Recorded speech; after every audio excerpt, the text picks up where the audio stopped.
王一博、趙麗穎真的在一起過嗎？答案可能和你想的不一樣。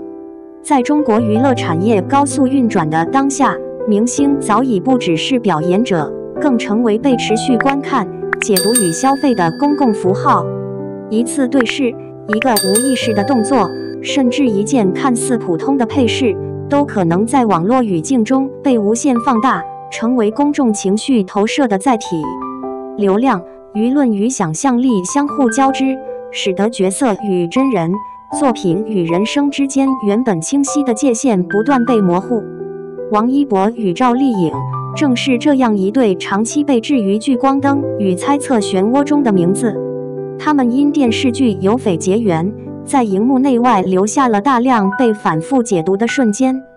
有人堅信那是戲假情真，是現實情感的自然流露，也有人認為那不過是職業演員在創作週期內的高度投入與專業表現。圍繞這段關係的討論，實際上早已超越了兩位藝人本身，逐漸演變為一場關於粉絲文化、娛樂消費心理與公眾想象的集體討論。一、名場面與細節敘事，情感想象如何被建構？有緋拍攝期間及播出後，網絡上關於王一博與趙麗穎關係的討論迅速升溫。支持戀情說的網友往往將論據集中在若干被反覆提及的細節之上。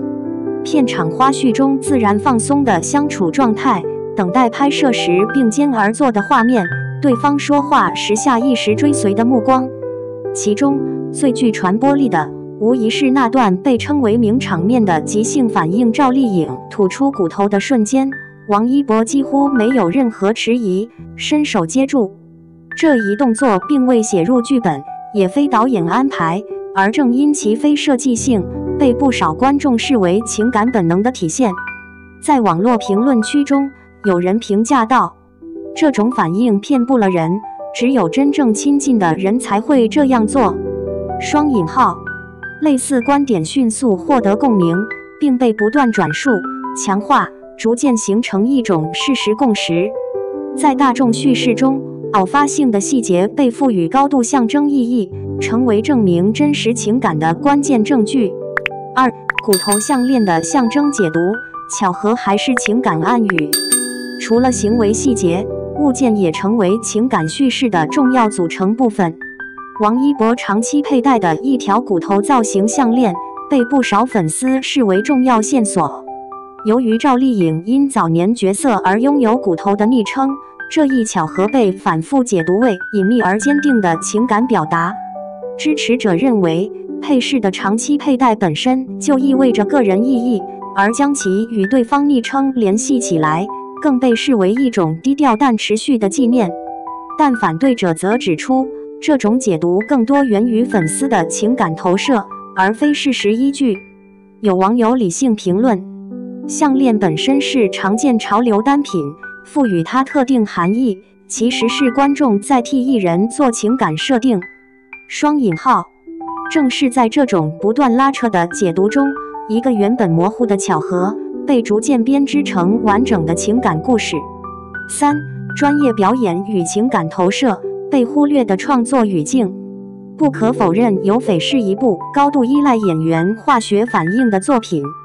作為武俠題材劇集，它不僅需要動作戲中的配合，更需要人物關係中的情感張力。對成熟演員而言，在拍攝週期內建立信任、親近與默契，本身就是職業素養的一部分。在娛樂產業的長期實踐中，戲外關係親密並非罕見現象。許多被觀眾視為真情流露的瞬間，其實正是演員在長期合作中形成的自然反應。然而，當這些瞬間脫離創作語境，被放置於輿論放大鏡下時，往往會被重新賦予浪漫意義。粉絲在觀看作品時，也極易產生情感投射，他們不僅喜愛角色，也希望角色所承載的理想關係能夠延續到現實中。這種心理並非惡意，卻極易模糊事實與想象之間的邊界。四、現實維度，無法忽視的人生差異與社會壓力。如果將視角從作品與花絮中移開，回到現實生活本身，王一博與趙麗穎之間確實存在多重無法回避的差異。首先是人生階段的不同，王一博正處於事業快速上升期，未來路徑仍在不斷拓展，而趙麗穎已經經歷婚姻、離婚，並承擔母親身份，擁有更為複雜而成熟的人生經驗。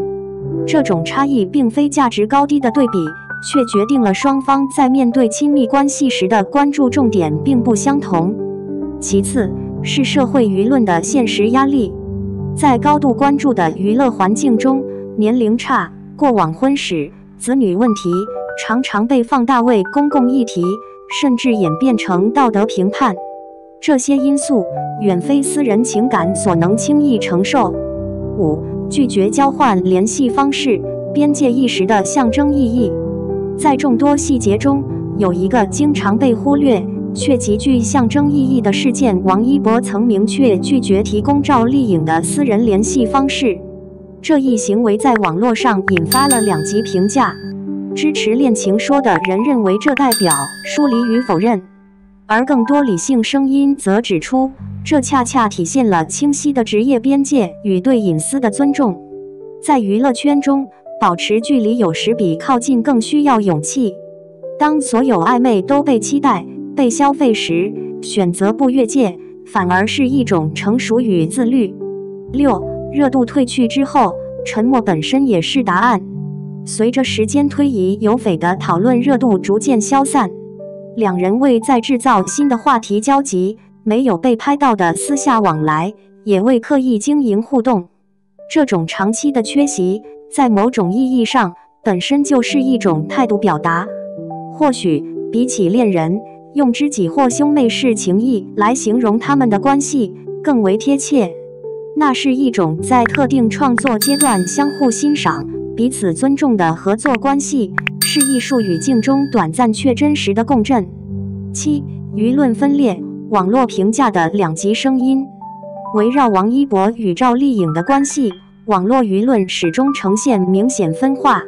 支持者認為，細節過多，不可能完全是演技，情感不一定需要公開承認。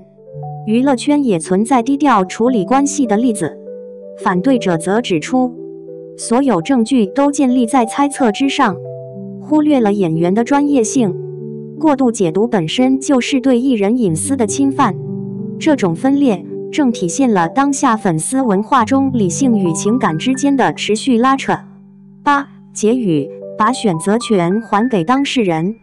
圍繞王一博與趙麗穎的討論，最終指向的其實是觀眾自身。我們如何看待偶像？如何理解喜歡？是否一定要通過想象或干預他人的人生，來完成自己的情感投射？真正成熟的支持，不是替他們安排結局，而是尊重他們選擇的每一條路；不是執着於未經證實的緋聞，而是欣賞他們在作品中的努力與成長。讓作品回歸作品，讓人生屬於人生。或許這才是這段未完成敘事留給公眾最珍貴的價值。